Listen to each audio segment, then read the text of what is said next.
السلام عليكم ورحمة الله وبركاته. الفاتحة.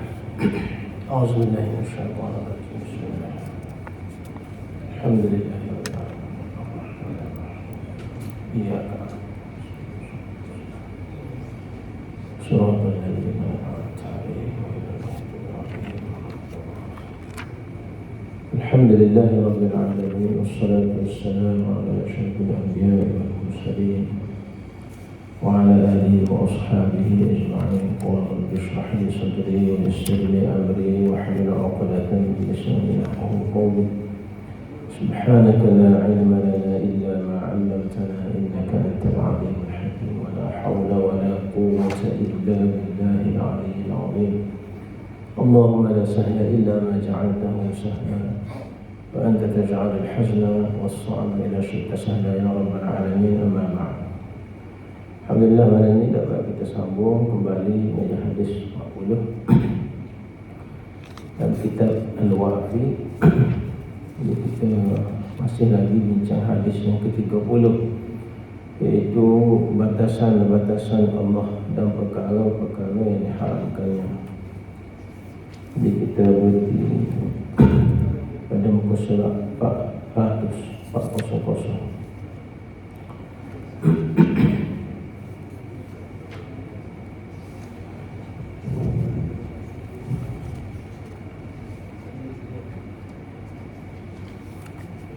Tajuknya rahmat Allah atas hamba-hambanya.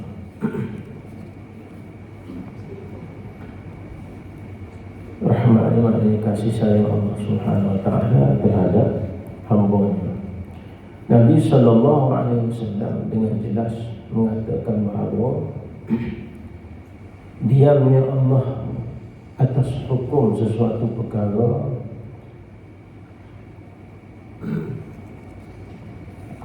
dan tidak dinaskan akan kewajibannya, kehalalannya dan keharamannya.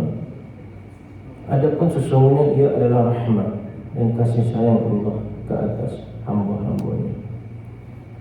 Allah menjadikannya sebagai suatu kemaafan. Jika mereka melakukan perkara tersebut, maka tiada dosa bagi mereka. Begitu juga jika mereka meninggalkannya. Namun demikian, diamnya Allah atas sesuatu perkara ini itu bukannya terhasil dari kesilapan atau kelupaan.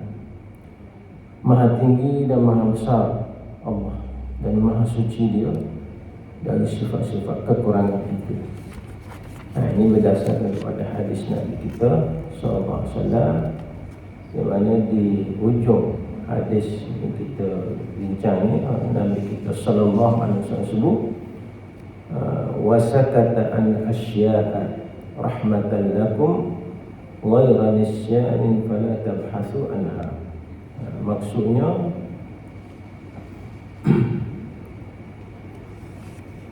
dan Allah berdiam diri dari sesuatu perkara, tidak menentukan hukum atas sesuatu perkara itu sebagai rahmat untuk kamu, bukannya disebabkan pelupaannya, maka janganlah kamu mencari-cari akan hukumnya. Jadi di sini boleh kita fahamilah bahawa perkara yang dihalalkan Allah SWT itu ada dalil dia, dan perkara yang diharamkan Allah SWT itu ada dalil dia. Jadi berdasarkan kepada hadis ini, dia keluar satu kaedah yang masyhur, kaedah fiqh yang masyhur, yang disebut al-aslu fil asya' al-ibahah. Asal bagi segala sesuatu itu harus. Maknanya tidak semua perkara yang ada dalam muka bumi ini Allah Ta'ala sebut hukumnya dalam Quran dan dalam hadis. Tidak semua. Jadi yang Allah Ta'ala tidak nyatakan hukum halal dan yang Allah Ta'ala tidak nyatakan hukum haram itu disebut Nabi kita di sini sebagai rahmatan lakum. Rahmat bagi kita. Satu kasih sayang Allah SWT. Kalau Allah Ta'ala nak buat nak keluar, nak nyatakan semua perkara tu dengan hukum halal dan haram boleh bagi Allah Ta'ala. Tapi maknanya boleh menyebabkan menyusahkan kita, tidak terbuka dengan Allah Ta'ala sebut hukum halal dan haram itu. Kita tidak mampu dah nak buat, nak ikut. Jadi ada ulama dia buat keluar satu kaedah fiqh yang masyhur, al-aslu fil asya' al-ibahah hatta yadul dalil ala tahrim. Semua asal bagi segala sesuatu itu haruslah boleh, kecuali setelah ada yang dalil yang mengharamkan. Ini di sisi Imam Mazhab Syafi'i rahimahullah ta'ala. Atau kalau ada pun di sisi Imam Mazhab Hanifah, dia kata al-aslu fiha tahrim, asal bagi segala sesuatu itu haram, tak boleh. Imam Hanafi, kita Syafi'i asal bagi segala sesuatu itu boleh, sehingga ada dalil tak boleh. Imam Hanafi pula asal bagi segala sesuatu itu haram, sehingga ada dalil, hatta yadul dalil ala al-ibahah, sehingga ada dalil membolehkan kita guna atau kita pakai. Jadi benda ni kita tidak boleh kata dan kita tidak boleh dakwa ataupun tuduh bahawa Allah Ta'ala itu terlupa mari dalil. Sebab itu dalam kitab ni firman Allah Ta'ala, wa ma kana rabbuka nasiya, dan tidaklah Tuhan kamu dalam kelupaan. Allah Ta'ala nyata selalu dalam Quran sebab dia tahu kita sebagai manusia nak cari alasan dan buat tuduhan je lah. Allah Ta'ala ni tak ingat orang dia. Dia buat serupa kita, lupa, tak ingat dia, tak ingat nak mari hukum. Jadi perkara yang tidak disebut dalam Quran itu terlalu banyak, sangat-sangat banyak. Kalau kita nak cari semua tu hukum halal dan haram dalam Quran, maka tak jumpa lah. Macam kita kata binatang, apa jenis binatang yang Allah Ta'ala sebut, yang halal dan yang haram. Zirafah ada sebut, dia cari dalam Quran yang Allah Ta'ala sebut, hadis tak ada. Tapi alim ulama kata halal. Kalau kita kata tumbuh-tumbuhan, buah-buahan, pokok-pokok, maknanya di tempat kita sendiri ni maknanya pokok panah, pokok tayar, ada sebut dalam Quran. Yang kita makan itu halal ke haram? Atau betul ada dalil ke nak makan? Bukan nak jawab lah. Al-aslu fil asya' al-ibahah. Jadi orang tua-tua dulu dia tengok binatang makan, burung makan, monyet makan, tak mampu, tidak beracun makan, halal. Maknanya asal makanan tadi tidak memudaratkan, dan juga tidak maknanya bertentangan dengan kehendak syarak. Maka dibenarkan al-ibahah. Begitu juga daripada segi cara hidup kita, cara bekerja, cara bercakap, makanan-makanan, banyak jenis makanan kan, dengan nama macam-macam lah ni, donat, gapo, cikocok, burger, ada sebut dekat kan. Kalau nak detail, sebab dia kata nak buat sesuatu itu kena ada dalil yang halal, tak ada sebut. Sebab dia sebut al-aslu fil asya' al-ibahah. Pakaian kita lupakan lah ni.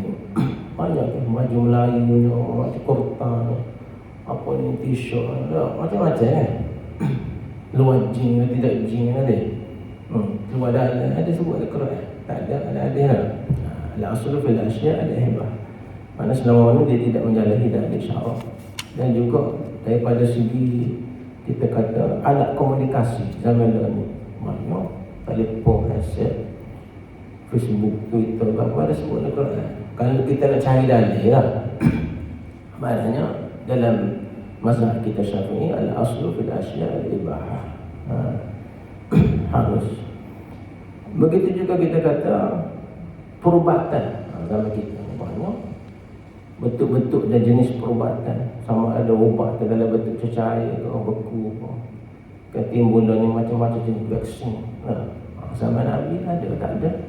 Ada dalil Al-Quran, ada hadis yang jelas tak ada. Allah Ta'ala tak sebut sosok lah maknanya gitu. Allah Ta'ala tinggal. Wasakataan asya' rahmatan lakum. Allah Ta'ala dia tak sebut sebagai rahmat. Boleh kalau Allah Ta'ala sebut, boleh. Ya Allah Ta'ala beri kepada kita satu garis umum untuk kita guna pakai. Situ maksudnya wasakataan asya' rahmatan lakum. Dan Nabi sebut juga di sini Allah Ta'ala tidak sebut tu bukan sebab Allah Ta'ala lupa, tidak. Ghairan nisyan, bukan Allah Ta'ala lupa, tak ingat dah. Dia Allah Ta'ala beri, Nabi kita beri pula nasihat, fala tabhasu anha, janganlah pula kamu mencari-cari hukumnya.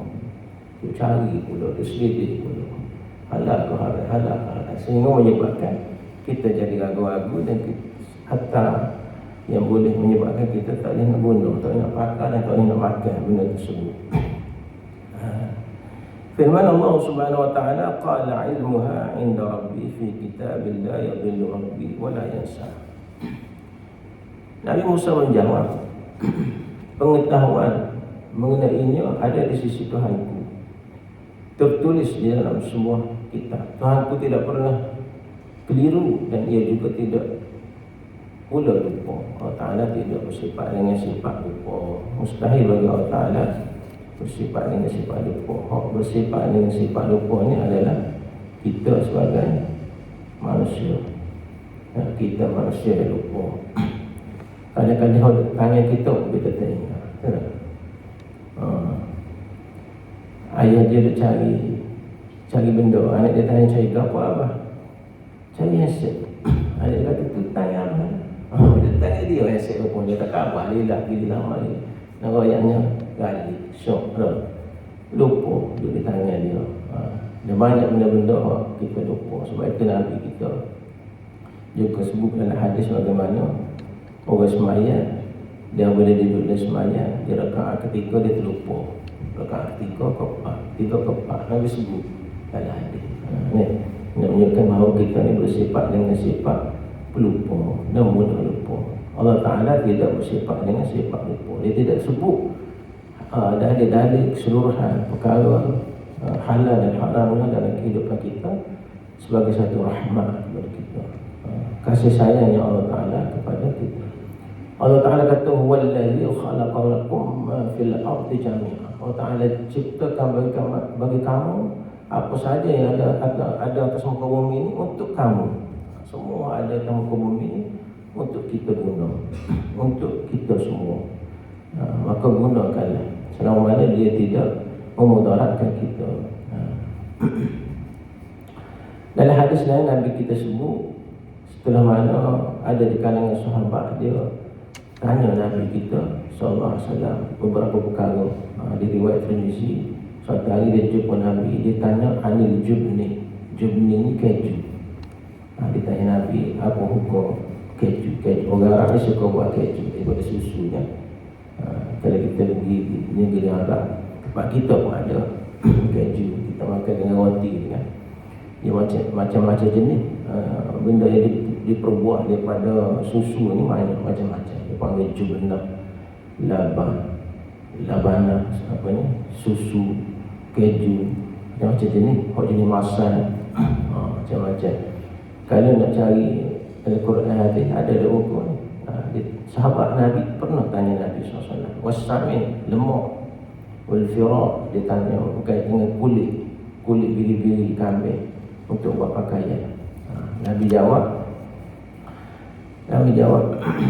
al-halal ma halallah fi kitabih. Perkara yang halal ialah apa yang dihalalkan Allah Ta'ala dalam kitab dia. Wal haram ma haramallahu fi kitabih. Dan perkara yang haram ialah apa yang diharamkan Allah Ta'ala dalam buku kitabnya. Wa ma sakata anhu huwa mimma afa anhu. Apa-apa yang Allah Ta'ala diakan satu kemaafan. Maka bolehlah makan keju sana ni, lemak sana ni, buat pakaian daripada kulit-kulit binatang sana ni, dibenarkan, dibolehkan. Macam kita sini, kita ada makan yang macam-macam. Tapel katanya dah. Buat tapel, tak ada dalil dah. Ataupun kita tuuknya banyak kali gitu. Larangan terhadap banyak menyelidik, mencari-cari dan bertanya. Ini tajuk seterusnya. Ini berdasarkan kepada hadis Nabi kita SAW. Fala tabhasu anha. Jangan suka cari selidik. Ada orang di sini suka cari, suka selongkar selidik, cari hukum hakam dan sebagainya, menyusahkan diri dia. Dan kemungkinan larangan yang diriwayatkan dalam hadis terhadap banyak bertanya dan menyelidik itu dikhususkan di zaman Rasulullah SAW. Dia kata kemungkinan larangan ini banyak berlaku di zaman Nabi kita SAW. Justru banyaknya bertanya dan menyelidik akan perkara-perkara yang tidak dinyatakan hukumnya, lantaran diamnya Allah tentang hukum sesuatu perkara itu boleh menjadi sebab turunnya hukum yang lebih keras, sama ada dengan hukum wajib atau pengharaman. Kalau duduk zaman Nabi lagi lah dahsyat. Apabila Allah Ta'ala dia atas sesuatu perkara itu, tiba-tiba para sahabat bertanya, mungkin tu akan turun hukum sama ada halal atau haram, maka boleh menyusahkan lagi. Mana Allah Ta'ala dia itu satu rahmat. Disebabkan itulah para sahabat radhiyallahu anhum dia tak bertanya Nabi, dia senyap. Turun ayat kata gini, dia pula, dia buang saja. Turun ayat lagi, dia tinggal saja. Para sahabat radhiyallahu anhum cerita, mereka semua takut. Jadi dia ambil keputusan, dia mendiamkan diri. Tapi dia pun dia tertunggu-tunggu kalau ada orang tanya. Sebab tu dia kata kalau mari golongan orang Badui, dari kampung mari, pokok ni dia ganas kan. Dia jenis suka bertanya. Dia rasa, maka dia tunggu-tunggu. Dia kata kalau mari pokok Badui ni, dia tanya, pokok kita pun boleh tupai. Tupai soalan dia jawapan daripada Nabi SAW. Begitu berlaku di zaman Nabi SAW. Firman Allah Subhanahu Wa Taala, la tas'alu an asya'a in tubda lakum tasukum. Maknanya janganlah kamu bertanyakan, yakni kepada Nabi SAW, perkara-perkara yang jika diterangkan kepada kamu akan menyusahkan kamu. Suratul Maidah ayat 101. Ayat ini bermula dengan ya ayyuhalladzina amanu. Sebelum ayat itu, ya ayyuhalladzina amanu, seruan kepada orang beriman, wahai orang-orang yang beriman. Ini disebut kepada orang yang beriman, ya. Kalau orang tidak beriman lagi, orang jahil dan sebagainya, itu kita kata semua telah lah. Orang beriman pun Allah Ta'ala la tas'alu an asya', jangan duk banyak tanya kan. Jangan banyak tanya sangat. Ada Allah Ta'ala perintah tak buat lah. Gitu seolah-olah. Wa in tas'alu anha hina yunzalul Quran tubda lakum. Sebab jika kamu banyak bertanya tentangnya ketika turunnya Al-Quran, dibimbangnya akan berubah, memberatkan kamu, merubahkan hukum ke atas kamu. Itu maksudnya. Justru itu hadis dalam bab ini kekal bersifat umum, sebab kepada larangan tersebut adalah kerana banyak bertanya dan menyelidik tanpa adanya keperluan kepada sesuatu mengandungi unsur-unsur pencarian sesuatu yang mendalam sifatnya di dalam agama yang tidak disuruh oleh syariat. Ada perbuatan berlebih-lebihan dalam sesuatu perkara sehingga melewati batas. Tak boleh menyelidik dan bertanya, sebab boleh mendatangkan kesukaran, kesusahan pula kepada kita. Para sahabat dulu, di kalangan para sahabat sendiri, ada orang tanya Nabi macam-macam. Dia macam-macam cerita, macam-macam kisah dalam Nabi. Ibnu Abbas kita, ada satu kaum, kana qaumun yas'alun an Rasulillah istihza'. Ada satu puak tu dia tanya Nabi, buat main-main, gurau. Sebab dia tahu Nabi ni, tahulah muka Nabi kan. Maka dia pergi kat Nabi, buat soalan macam-macam. Sebab tu ayat ni, ya ayyuhallazina amanu la tas'alu an asya'. Jangan muduk banyak tanya lah. Fa yaqulu rajulu, maka satu ada seorang lelaki tanya Nabi, man abi, siapa ayah aku? Orang datang dia mari congak-congak jumpa Nabi dalam masjid, dia tanya, siapa ayah? Surat nama ayah dia. Dia ingat ke Nabi ni enggak faham nama ayah dia. Nak ayah dia tak ada soalan. Tidak sepatutnya dibuat soalan, ditanya Nabi, man abi. Tapi Nabi boleh jawab. Nabi royak fulan bin fulan, orang ni sekian-sekian, nama sekian-sekian. Maka dia rasa macam bangga dan dia boleh tanya, Nabi boleh jawab tak? Kalau Nabi tak boleh jawab, mungkin dia kata, sekarang Nabi tak boleh jawab. Gitu lah. Dia suruh Nabi kita jawab, Nabi kita jawab, tahu. Wa yaqulu ar-rajulu tadillu naqatuhu, dan seorang lelaki yang lain pula yang hilang unta, dia tanya Nabi, hilang unta pun dia tanya Nabi. Aina naqati, dia kata mana unta? Dia tanya Nabi SAW. Supaya kita dekat apa ada, dia tanya ke email aku. Itu dia hilang pun tanya ke email, subuh ni masa ikan dia hilang pun tanya ke email. Dia pun boleh ada. Fa'anzalallahu fihim hazil ayat, maka turun ayat ni. Jadi dia tanya Nabi, mana utaku, duk mana utaku hilang. Maka turun ayat ni, ya ayyuhallazina amanu la tas'alu an asya' in tubda lakum tasukkum. Kemudian riwayat Ali radhiyallahu anhu pula, dia kata lamma nazalat hazil ayat, apabila turun ayat ni, walillahi 'alan nas hajjul bait man istata'a ilaihi sabila. Ali Imran ayat 7.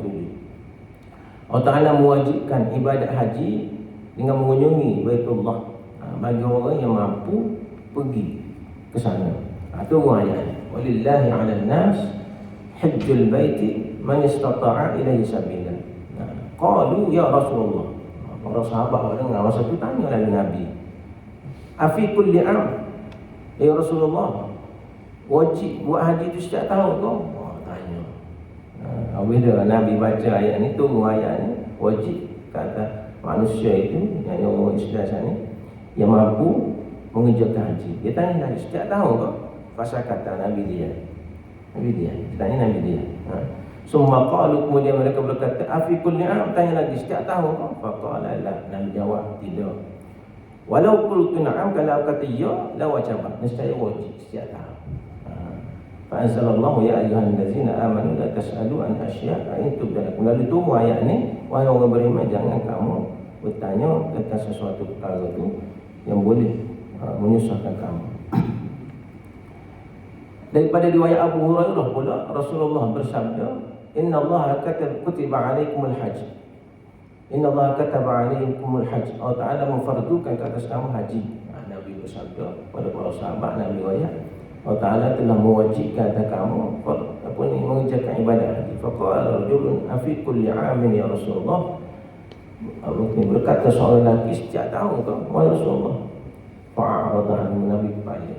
Nabi kasih jawab kepada. Jadi benda gini menyusahkan Nabi kita SAW. Kalau isunya banyak tanya, hatta ada marratain, sehingga dia mari 2 kali suruh Nabi ulang, salah 3 kali. Faqala man as-sa'il, Nabi tanya siapa gawat tanya tu? Faqala fulan, ni orang ni tanya. Para sahabat kata, faqala wallazi nafsi biyadihi, demi tangan diriku di tangannya, lau qultu na'am la wajabat, kalau aku kata ya, nescaya wajib setiap tahun. Walau wajabat alaikum ma taqtumuha, kalau wajib setiap tahun kata kamu, nescaya kamu tidak mampu. Sekali sama hidup pun kita tak boleh. Kalau setiap tahun, apa orang memiliki. Walau taraktumu la kafartum, kalau kamu tinggal, saya kamu telah mengkufuri terhadap Allah SWT. Berdosa kita kalau tidak boleh buat. Semayang 5 kali sehari semalam pun tidak mampu untuk kita buat. Fa'anzalallahu azza wa jalla, lalu turunlah ayat ini, ya ayyuhallazina amanu la tas'alu an asya' in tubda lakum tasukkum. Turun ayat. Itu cerita dia. Rasulullah sallallahu alaihi wasallam bersabda, zaruni ma taraktukum fa innama uhlika alladhina min qablikum kathratu masailihim wa ikhtilafihim ala anbiya'ihim. Maksudnya,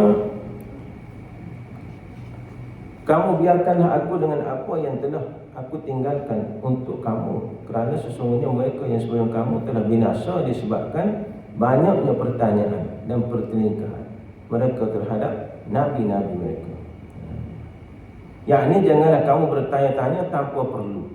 Maknanya orang yang terdahulu, umat-umat terdahulu binasa disebabkan mereka ni banyak bertanya terhadap Nabi mereka dan banyak membantah terhadap ajaran Nabi mereka. Nabi-Nabi terdahulu. Kita pernah dengar kisah Bani Israel. Nabi kita Bani Israel di zaman Nabi Musa, Nabi Musa alaihissalam, kisah apa tu Baqarah, berkaitan dengan lembu kan. Ada masyhur dalam kisah suratul Baqarah tu. Ada cerita dalam hadis yang panjang di mana pada suatu ketika berlaku satu pembunuhan, disebut fadra'u fihi wa tanaza'u hatta kanat al-fitnah an tasur bainahum. Di mana apabila berlaku pembunuhan dan berlaku kematian, maka mereka di kalangan mereka, di antara mereka itu sesama mereka saling tuduh menuduh. Orang ni kata orang ni bunuh, orang ni kata orang ni bunuh, sehingga hampir berlakunya fitnah yang dahsyat di antara mereka. Lalu Musa royak kepada mereka, innallaha ya'murukum an tasbahu baqarah. Allah Taala suruh perintah kamu sembelih lembu. Itu cerita dia. Nabi Musa tu selesai masalah, Nabi Musa kata Allah Taala suruh sembelih lembu. Yakni ta'khudhu juz'an minha fa tadribu bil qatil, iaitu kamu ambil sebahagian daripada lembu tadi lalu kamu pukul atas orang yang mati itu, fayukhribukum man allazi qatalahu, lalu si mati saya beritahu siapa pembunuh dia. Gitu. Dan ini perintah daripada Allah Taala. Faqalu lahu, tapi Bani Israel ini jawab apa kepada Nabi, atattakhizuna huzwa, muammai itu kata kita. Dia katakan Nabi. Dia katakan Nabi Musa alaihissalam, Nabi Musa mempermain-mainkan kami. Mana walau dan padahal Nabi suruh. Sebab dia nampak benda tu tak menasabah lah. Apa kaitan dengan bunuh kan?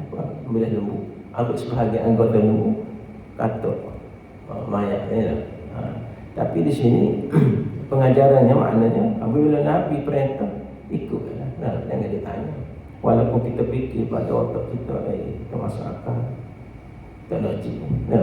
Ada main logik akal kita setengah mana saja. Sebab akal kita pun Tuhan buat dia pun.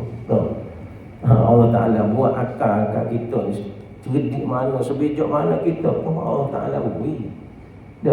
Kita kena lebih pada Nabi, kita kena lebih pada Allah Ta'ala. Sebab tu bila kita mikir tak lebih, walaupun kita cerdik, kena ikut juga. Kena ikut apa yang diperintah oleh Allah Ta'ala dan Rasul dan Nabi. Ini contoh yang berlaku pada Bani Israel. Dia suruh dia bisa, dia suruh dia ni hebat, dia suruh dia ni pandai, dah lebih. Nabi pun dia lawan. Nabi kata sembilan lembu lah. Atattakhizuna huzwa, yang main-main kat aku. Kau kami lah. Yakni taqulu lana isbahu baqarah wadribu bi ba'daha al-qatil summa yukhbirukum an qatli. Dia kata maksudnya musuh kami sembilan lembu, kemudian pukul si mati sana ni dengan lembu sana ni pada kecek royak siapa pembunuh. Tak logik. Kata orang mati tu bangun royak, kata orang ni apa bunuh dia. Mana logik orang mati dia mana boleh bangun tau. Kita pun kena kita pun tak percaya tu. Orang dia mati golek tu suruh kata dengan anggota lembu, pada kata orang mati ni bangun kecek. Tak ada ayat itu lagi, orang mati bangun kecek kita tahu. Datuk nenek orang mati mula tak ada lagi. Dia mati yang malu dia kecek. Dia mari buat akal kita kan. Sedangkan benda tu mukjizat. Benda khariqul lil adah ni, benda yang mencari adat ni berlaku pada Nabi sallallahu alaihi wasallam dan para nabi, para rasul. Jadi kita tak boleh fikir yang secara logik kita lah. Dalam amal ibadat gapo pun kita tak boleh fikir benda tu ikut logik kita. Boleh buat kok contohnya lah lagu ni. Dia main air boleh buat. Boleh kan ya. Supaya kita kata kita pergi buat haji ke apa lah. Benda mencabar tenaga kita ke apa. Benda-benda air pun Orang yang sakit pinggang, yang teruk, tiba-tiba pergi Mekah, buat haji ganggu. Boleh-boleh. Siapa dia beri kekuatan? Tenaga sana. Dia di rumah pakai main packing vitamin lah,